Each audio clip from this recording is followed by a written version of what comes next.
प्रत्येक जण जिंकेल.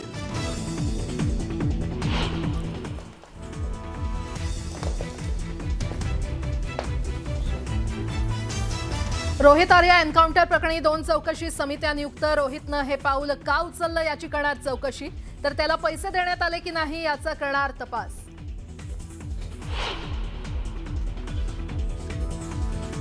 रोहित आर्याचं खरं नाव हरोळीकर असल्याची माहिती. फिल्म इंडस्ट्रीमध्ये काम करण्यासाठी नाव बदलण्याची प्राथमिक माहिती समोर. कोथरूडमधल्या रोहितच्या घरावर हरोळीकर असं नाव.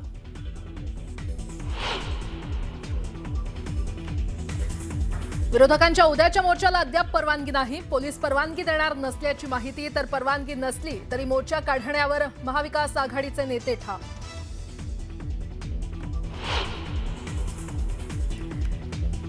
मतदार यादीतील घोळासंदर्भात उद्या विरोधकांचा मोर्चा. मोर्चाचा टीजर जारी. सर्वांना सहभागी होण्याचं आवाहन.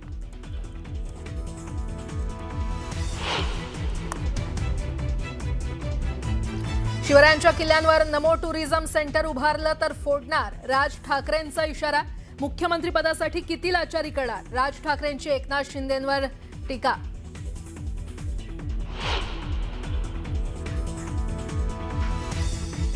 शेतकऱ्यांच्या कर्जमाफीसाठी उच्चाधिकार समितीची स्थापना. 6 महिन्यात अहवाल सादर करण्याचे आदेश. बच्चू कडूंशी चर्चा सुरू असताना सरकारचा GR.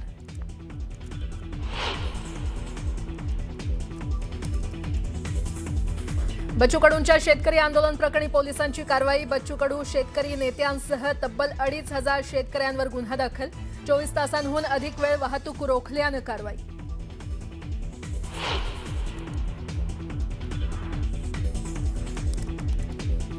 कोरेगाव भीमा आयोगाकडून उद्धव ठाकरेंना कारणे दाखवा नोटीस. 2 डिसेंबरला आयोगासमोर हजर राहण्याचे आदेश.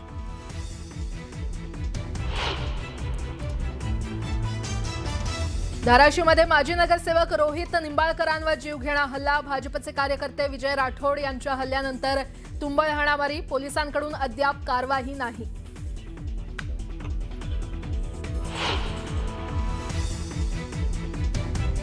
गुंड निलेश गायवळच्या आईवडिलांना पुणे पोलिसांची नोटीस. 2 दिवसात चौकशीसाठी पोलीस स्टेशनमध्ये हजर करा, अन्यथा कारवाई करण्याचा इशारा.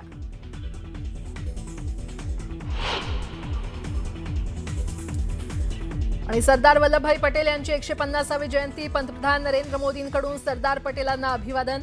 तर राष्ट्रीय एकता दिनाच्या निमित्तानं देशभर विविध कार्यक्रमांचं आयोजन.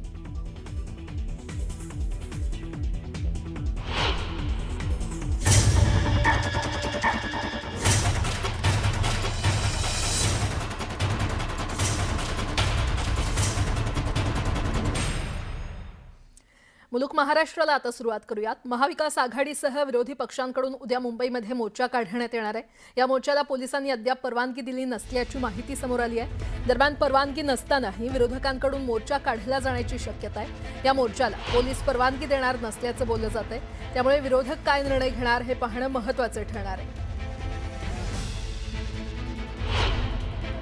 सरकार घाबरलेले आहे. उद्या महाविकास आघाडीचा मोर्चा होणार 100% होणार. त्याच्यामुळे पोलिसी दलाचा वापर करून कुठे कायद्याची अट करता येते का, कशा पद्धतीने मोर्चाला परवानगी देण्याच्या संदर्भात टाळाटाळ करता येते का, अशा प्रकारचा प्रयत्न सरकारच्या वतीने चालू आहे. परंतु सरकारने जरी परवानगी नाकारली तरी मोर्चा होणार. हा संविधानाच्या रक्षणासाठी आहे, हा नागरिकांच्या न्याय हक्कासाठी मोर्चा आहे. आणि सरकार आता वोट चोरीचा जो मुद्दा झालेला आहे त्याच्यातनं स्वतःचा पळ काढू शकत नाही. ते एक्सपोज झालेलं आहे. आमच्या वतीने मी सांगितलं ना तुम्हाला की काँग्रेस पक्षाच्या वतीने बाळासाहेब थोरात आणि त्या ठिकाणी जे आहे आमचे ज्येष्ठ नेते त्या ठिकाणचे बाबतीमध्ये निर्णय घेतील कोण सामील होणार आणि कोण सामील नाही होणार. पण बिलकुल एक आहे की काँग्रेस पार्टीच्या वतीने काही नेते आमचे नक्कीच त्यामध्ये सामील होतील. बातमीपत्राला आता सुरुवात करूयात. मुंबईतल्या पवईमध्ये ओलीस नाट्याचा थरार पाहायला मिळाला. रोहित आर्या या व्यक्तीनं 17 विद्यार्थ्यांना ओलीस ठेवलं होतं. या ओलीस नाट्याची माहिती मिळताच मुंबई पोलीस घटनास्थळी दाखल झाले. तब्बल 2.25 तासानंतर हे ओलीस नाट्य संपलं. या ओलीस नाट्यादरम्यान पोलिसांनी केलेल्या गोळीबारात रोहित आर्या या व्यक्तीचा मृत्यू झालाय. पाहुयात या संदर्भातला एक विशेष रिपोर्ट. पवईत अपहरण नाट्याचा थरार. मुलांची पोलिसांकडून सुटका. पोलिसांच्या गोळीबारात आरोपीचा मृत्यू.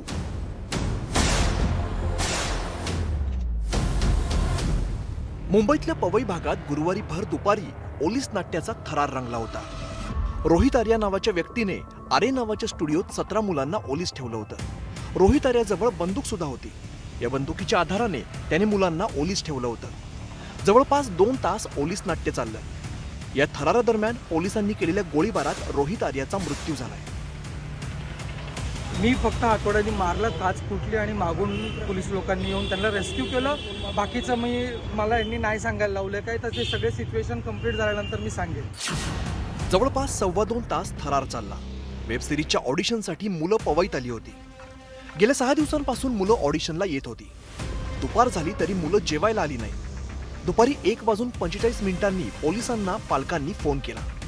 17 मुलं आणि एक वयस्कर माणसाला रोहित आर्याने ओलीस ठेवलं होतं. दुपारी 4 वाजता पोलिसांनी इमारतीला वेढा घातला. पोलिसांनी इमारतीचे एंट्री एक्झिट बंद केली. डक्ट एरियामधून पोलिसांनी बाथरूममध्ये प्रवेश केला. रोहितकडे शस्त्र असल्याने पोलिसांनी गोळीबार केला आणि आरोपीचा उपचारादरम्यान मृत्यू झाला. सर्व मुलांना ऑडिशन करता बोलावलं गेलं होतं एका वेब सिरीजच्या, आणि जी मुलं तिथे जमली त्यांना नंतर या बिल्डिंगच्या खालच्या हॉल बंद करून ठेवलेलं होतं. आणि इनिशियली मग आमच्या ऑफिसरनी त्याच्याशी निगोशिएशन एकीकडे चालू होतं, दुसरीकडे लहान मुलंही होती, त्यांचाही जीव वाचवणं महत्त्वाचं होतं. या सर्व परिस्थितीतून मार्ग काढत एक चांगली कारवाई करत मुंबई पोलिसांच्या अधिकाऱ्यांनी 17 मुलं, एक सिनियर सिटीजन आणि एक नागरिक यांना सुखरूपपणे यांची सुटका केली. या ओलीस नाट्यात ठार झालेल्या रोहित आर्यनं या घटनेदरम्यान एक व्हिडिओ सुद्धा पाठवला होता. मेरे को ज़्यादा डिमांड्स नहीं है, बहुत सिंपल डिमांड्स है, बहुत मॉरल डिमांड्स है, बहुत एथिकल डिमांड्स है. और मेरे कुछ सवाल है, मुझे कुछ लोगों से बात करनी है, उनको सवाल पूछने हैं, उनके जवाब पर अगर मुझे काउंटर क्वेश्चन है तो मुझे काउंटर क्वेश्चन पूछना है. लेकिन मुझे ये जवाब चाहिए, मुझे दूसरा कुछ नहीं चाहिए. ना मैं टेररिस्ट हूँ, ना मेरी बहुत बड़ी पैसों की डिमांड है. कुछ भी पैसों की डिमांड तो है ही नहीं, इमोरल तो बिल्कुल भी नहीं है. सिंपल कॉन्वर्सेशंस करने हैं. रोहित आर्याने सरकारच्या माझी शाळा सुंदर शाळा या अभियानांतर्गत स्वच्छता मोहिमेत सहभाग घेतला होता. या योजनेचे पैसे शालेय शिक्षण विभागाने थकवल्याचा आरोप रोहित आर्यानं केलाय. रोहित आर्याचे आरोप नेमके काय आहेत आपण बघूया.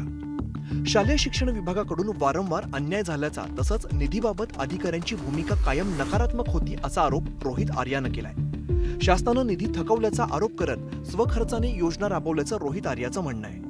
चौकशीच्या नावाखाली खोट्या प्रकरणात अडकवण्याचा प्रयत्न करण्यात आल्याचा तसंच आपल्या योजनेचा इतरांनी लाभ घेतल्याचा आरोप रोहित आर्यानं केलाय. रोहित आर्याने या थकीत निधीबाबत उपोषण सुद्धा केलं होतं. या प्रकरणात माजी शालेय शिक्षण मंत्री दीपक केसरकरांनी पुढे येत स्पष्टीकरण दिलंय. रोहित आपल्या मनाप्रमाणे मागण्या करत होता. विशिष्ट अकाउंटच्या माध्यमातून पैसे जमवले, अधिकाऱ्यांना सांगितलं. निधी थकला असता तर ताबडतोब दिला असता. 2 कोटींचं देणं नव्हतंच. रोहित आर्याला वैयक्तिक मदतही केली होती असं स्पष्टीकरण माजी शालेय शिक्षण मंत्री दीपक केसरकरांनी दिलंय. स्वच्छता मॉनिटर नावाचा त्यांचा एक कन्सेप्ट होता, आणि आपली जी माझी शाळा सुंदर शाळामध्ये सुद्धा त्यांना काही काम देण्यात आलेलं होतं, परंतु त्या लोकांकडून त्यांनी डायरेक्ट पैसे घेतले अशा स्वरूपाचं त्यांच्याबद्दल डिपार्टमेंटचं मत होतं. ठेकेदाराचे पैसे हे देण्याचं काम राज्य सरकारचं आहे, पण त्याचा परिणाम आज सर्वसामान्य नागरिकांना, सर्वसामान्य मुलांना सहन करावा लागत असेल. अशा बेजबाबदार सरकारला माझा प्रश्न आहे की आज कायदा सुव्यवस्थेचे धिंडवडे निघाले असताना अशा तऱ्हेने मुलांच्या आयुष्याला त्या ठिकाणी जे आहे ते रिस्कमध्ये टाकण्याचं काम जे राज्य सरकार करते त्याचा या ठिकाणी मी निषेध करते. या राज्यामध्ये अंधेर नोकरी, चौपट राजा असंच सगळा कारभार दिसतोय. आणि यातून या ज्या घटना काही पुढे येऊ पाहत आहेत किंवा याचं गांभीर्य जे आहे हे शासनाच्या कधी लक्षात येईल. थोडी तरी लाज ठेवा राज्यकर्ते म्हणून. तुम्हाला जर तुमची ऐपत नाही तर कशाला काम करून घेताय आणि वरून मनोरुग्ण म्हणताय. म्हणजे काय, झक मारायला मनोरुग्णाला काम दिलं तुम्ही? तो मनोरुग्ण होता त्याच्याकडून कामं का करून घेतली? मुंबई पोलिसांनी तत्परतेने केलेल्या कारवाईमुळे रोहित आर्याच्या तावडीत असलेल्या 17 मुलांची वेळीच सुटका केल्यामुळे मोठा अनर्थ टळलाय. या घटनेच्या निमित्ताने निर्माण झालेल्या अनेक प्रश्नांची उत्तर मात्र अनुत्तरितच आहेत. Bureau report, news 18 Lokmat.